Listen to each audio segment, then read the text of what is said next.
Assalamualaikum Pak Ustaz. Waalaikumsalam warahmatullahi wabarakatuh. Doa sebelum wudhu, apakah cukup baca bismillah atau baca doa sempurna bismillahirrahmanirrahim? Doa sebelum wudhu. Jadi antum saat akan wudhu kemudian berdoa terlebih dahulu. Apa doanya? Yang bismillah angkat tangan. Yang bismillahirrahmanirrahim. Baik. Yang Allahu a'lam. Alhamdulillah. Baiknya. Jadi kita nggak usah ngarang, kita kembalikan ke dalilnya. Antum baca apa? Tahu nggak dalilnya dari mana? Jangan-jangan selama ini diamalkan nggak pernah tahu dalilnya, gitu kan? Baik. Bacaan saat Anda akan berwudu, saya turunkan dalilnya ya. Saya turunkan dalilnya. Bismillah. Baik. Kita turunkan perintah Qurannya dulu, baru teknis di hadisnya. Ya. Tentang wudu, ayat Qurannya ada di Quran surah kelima Al-Maidah ayat yang ke-6, posisi paling kiri sebelah atas. Ini harus dilakukan, kalau tidak dilakukan salatnya bisa tidak sah berdasarkan hadis riwayat Al-Bukhari nomor hadis 135. Kemudian wudunya harus sempurna, jangan buru-buru ya, berdasarkan hadis riwayat Muslim nomor hadis 243 dari Umar bin Khattab radhiyallahu taala anhu. Kemudian cara memulainya ya, tadi Anda katakan dengan kalimat bismillah, itu ada di At-Tirmidzi nomor hadis 26. Redaksi yang sama ada di Abu Daud nomor hadis 101. Redaksi yang sama ada di hadis riwayat Ibnu Hibban, Sahih Ibnu Hibban nomor hadis 399. Redaksi yang sama ada di Al-Hakim An-Naisaburi di kitabnya Al-Mustadrak nomor hadis 7000. Baik. Kemudian setan penggodanya, ada nama setannya, namanya Walhan. Jadi ini setan yang suka goda orang wudu, membuat dia was-was apakah wudunya batal atau enggak, kadang membuat dia terburu-buru kan. Kemudian kesempurnaannya, Quran surah kedua ayat 222. Hasilnya Quran surah ketiga ayat 31. Kemudian kalau Anda ingin agak lengkap kitabnya, saya berikan dua kitab. Pertama Fathul Bari Syarah Sahih Al-Bukhari karangan Ibnu Hajar Al-Asqalani, jilid yang pertama halaman 214. Kemudian Al-Minhaj, tapi Al-Minhajnya yang Syarah Sahih Muslim, bukan Al-Minhaj yang buku saku ya. Ada 9 jilid di situ, cari jilid yang ketiga halaman 95. Yang saya punya cetakan Darul Hadis, warnanya biru dongker, tahun terbit 2002. Ya, pas ya, satu papan tulis. Baik. Perhatikan teman-teman sekalian. Ya. Pertama kita mulai dulu dari kaidah wudu, kan? Ada perintahnya dalam Al-Qur'an, baru kemudian turunan praktek hadisnya. Perhatikan kalimatnya. Ya. Quran surah kelima Al-Maidah ayat yang ke-6, posisi paling kiri sebelah atas. Ya ayyuhalladzina amanu idza qumtum ilas shalah faghsilu wujuhakum wa aydiyakum ilal marafiq wamsahu bi ru'usikum wa arjulakum ilal ka'bain, dan seterusnya ayat. Ya. Hei orang-orang yang telah menyatakan dirinya beriman kepada Allah Subhanahu wa taala, jika Anda ingin menunaikan salat dengan sempurna. Tolong garis bawahi penerjemahannya. Jika Anda ingin menunaikan salat dengan sempurna, faghsilu wujuhakum, maka mulailah berwudu dengan membasuh yang pokok. Ya, basuh wajah. Ya. Kalimat di sini seakan memberikan kesan bahwa orang-orang yang ingin salatnya sempurna, maka dia harus memulai dengan wudu. Jadi kalau ada seseorang memulai salat tanpa berwudu, maka salatnya tidak sah di situ. Tidak sempurna salatnya. Jelas di sini? Baik. Karena itu muncul hadis Nabi sallallahu alaihi wasallam diriwayatkan oleh Imam Al-Bukhari nomor hadis 135. Beliau sampai menyatakan kalimat yang tegas, Rasulullah sallallahu alaihi wasallam, la tuqbalu salatu man ahdatha hatta yatawadda. Tidak akan pernah diterima salat yang orang yang punya hadas sampai dia berwudu. Ya, hadas itu artinya belum berwudu. Jadi kalau antum salat khusyuk apapun sampai menangis luar biasa, bacaannya panjang tapi nggak punya wudu, nggak akan diterima. Ya. Ini poinnya. Yang kedua, tidak cukup berwudu saja, tapi mesti sempurna wudunya. Sempurna wudunya.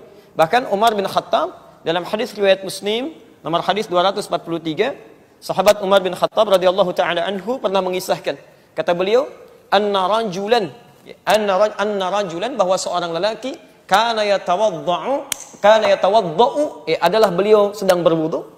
Ya, ada seorang lelaki di zaman Nabi, seorang sahabat sedang berwudu, fataraka mawdhi'a dhufrin, maka dalam wudunya itu karena tergesa-gesa meninggalkan basuhan seujung kuku. Ya, di sebagian tempat wudunya, di kakinya. Jadi begitu dia mau membasuh, ya di kaki, kan?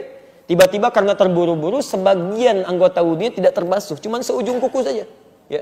Fa'absarahu Nabi sallallahu alaihi wasallam, maka kelihatan oleh Nabi sallallahu alaihi wasallam tertinggal seujung kuku itu. Faqala lahu, maka Nabi sallallahu alaihi wasallam berkata pada orang ini, irji' fa ahsin wudu'aka.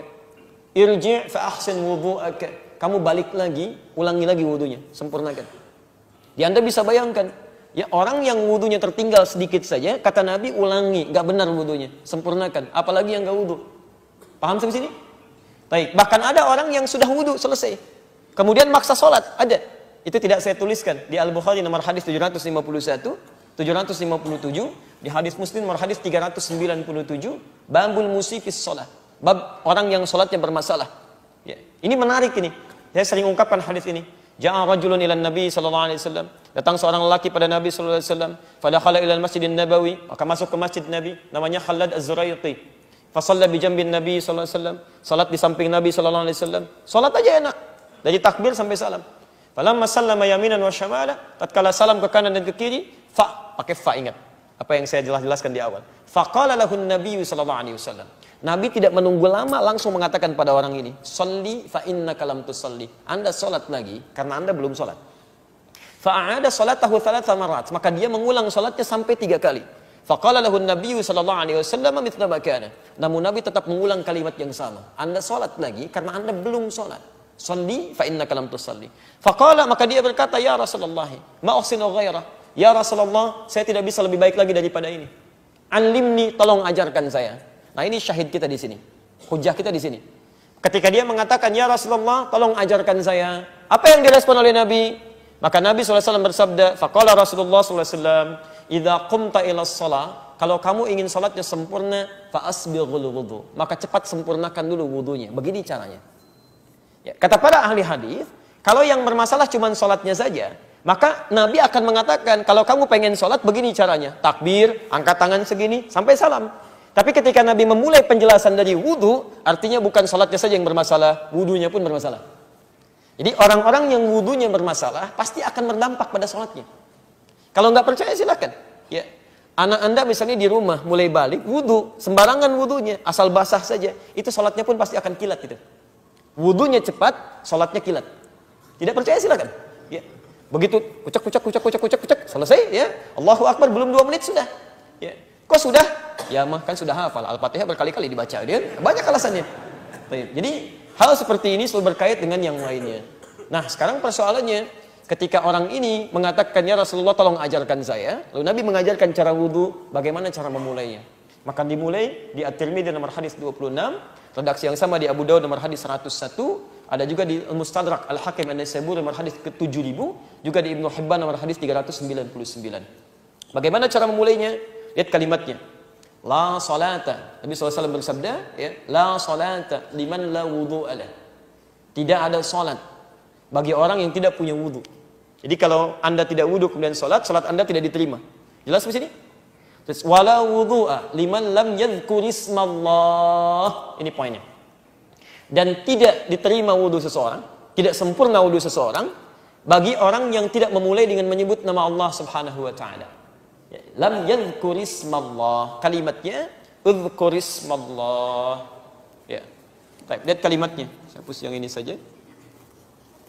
Bismillah. Yadhkur ismallah.